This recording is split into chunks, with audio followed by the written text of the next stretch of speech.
Russia had been losing territory to Germany and Austria-Hungary for 5 months at an enormous rate and had repeatedly asked her allies France and Britain to make new offensives in the West to reduce the German pressure. And this week, the Allies strike.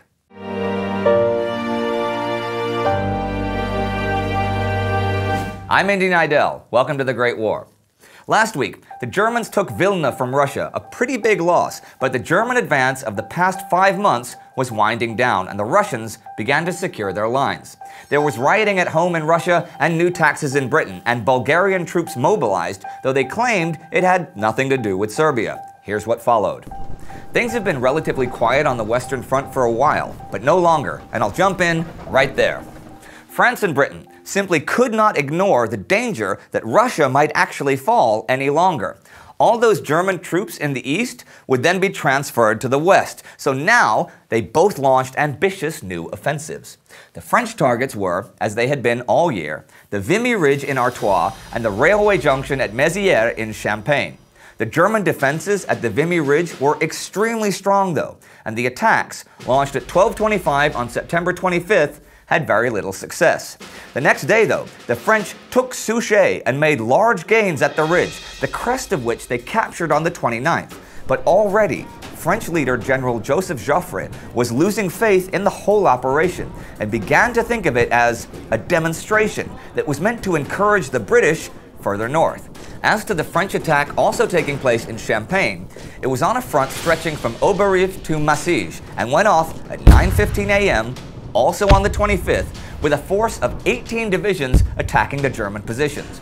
Wave after wave of Frenchmen came crashing across no man's land and over the German trenches, and the French made a 3-kilometer dent in the German line on a 20-kilometer front. In many places, they broke through and sent assault troops to the next line of trenches while others mopped up. Actually, in some places, 3 whole lines of trenches were overrun, and there was a big expectation of a real breakthrough, but the Germans had one more card to play. About 3 kilometers behind the German lines was a second system of German trenches. They were on reverse slopes, and they were a serious obstacle. Over the next few days, the French repeatedly attacked, but couldn't get enough artillery forward, and the Germans were able to bring up loads of reserves to launch devastating counterattacks wherever the French made a breakthrough. The French casualties were mounting so alarmingly that Joffre suspended the offensive September 30th. He would soon order his commanders to abandon the idea of a breakthrough in Champagne, though, and to wage a war of attrition instead as the autumn dragged on. Well, that's the French attacks, but what of the British? The British kicked off the Battle of Loos, also on the 25th, on a 10-kilometer front where they used poison gas for the first time, releasing 150 tons of chlorine gas from 5,243 gas cylinders. 600 German soldiers were directly killed by the gas.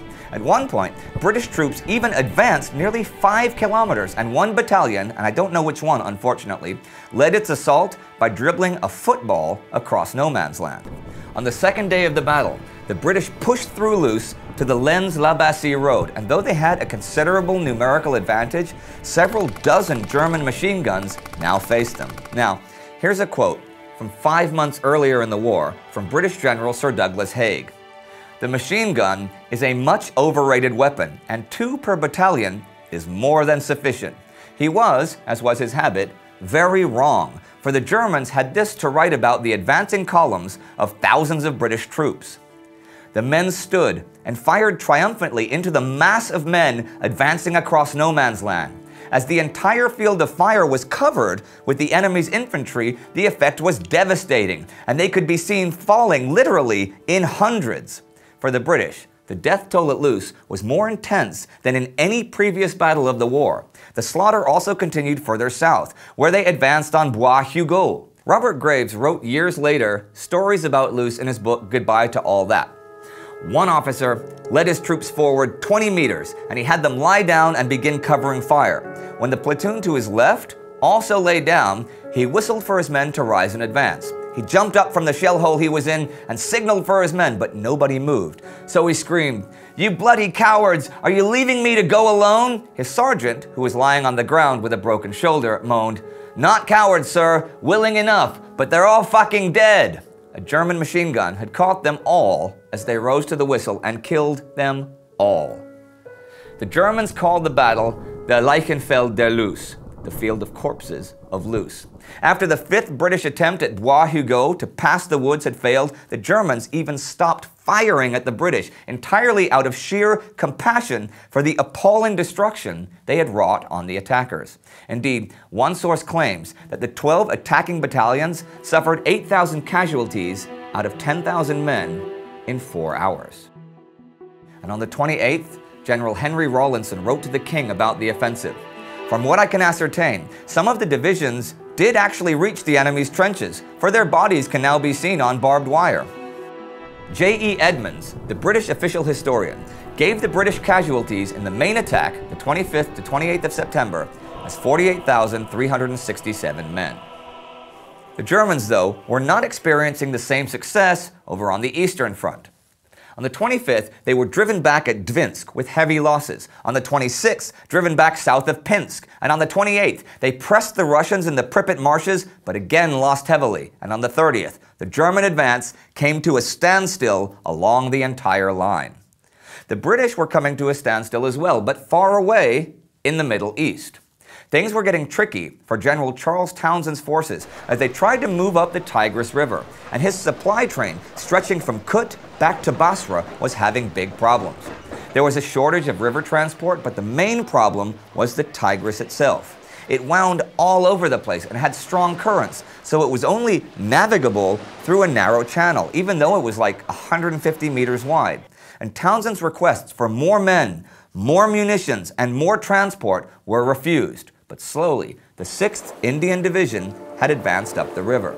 Some in river transports, but many marching way more than was good for them across inhospitable ground under the blazing Middle Eastern sun. They concentrated at Sheikh Saad, made a feint on the Ottoman positions on the West Bank, and assaulted the East Bank on September 28th. Townsend, as usual, planned carefully and brilliantly, moving his troops on pontoon bridges under cover of darkness, and combining fixing and flanking attacks to win what turned out to be a hard-fought battle. The enemy retired orderly towards Baghdad, but the British riverboats couldn't charge after them. Conditions on the Tigris were just too bad. Still, Townsend entered Kut on September 29th. There were plenty of other issues though. The thirst was so intense it incapacitated the men, and the darkness at night so deep that wounded men could not be found, and they were robbed, mutilated, and murdered by marauding Arabs. But the British had come 600 kilometers from the sea in spite of everything, and the High Command wanted Townsend to head for Baghdad. And that was the week. The Germans being stopped in the east, the British taking territory in the Middle East, but being stopped by the terrain for the moment. And the big news, of course, was the huge new Allied offensives on the Western Front. I'm going to end today with a quote I read in Martin Gilbert's The First World War from the Battle of Loos. A young officer, Roland Leighton, wrote this to his fiancée.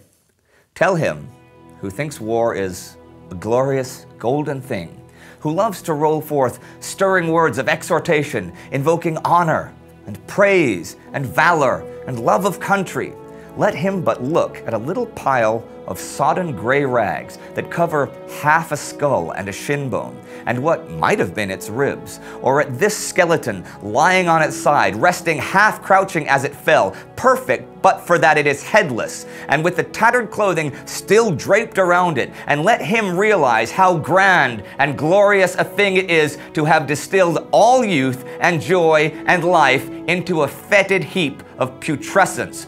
Who is there that has known and seen? Who can say that victory is worth the death of even one of these?" So this was the beginning of Britain's autumn offensive. If you'd like to see what happened in Britain's spring offensive, you can click right here to see the Battle of Neuve-Chapelle. Our Patreon supporter of the week is April Joy Greibrock. Thanks to April, we were able to improve our map and our animations. And if you'd also like to contribute to our show, consider supporting us on Patreon. For a little glimpse behind the scenes of our show, you can check out our Instagram page, and don't forget to subscribe. See you next time.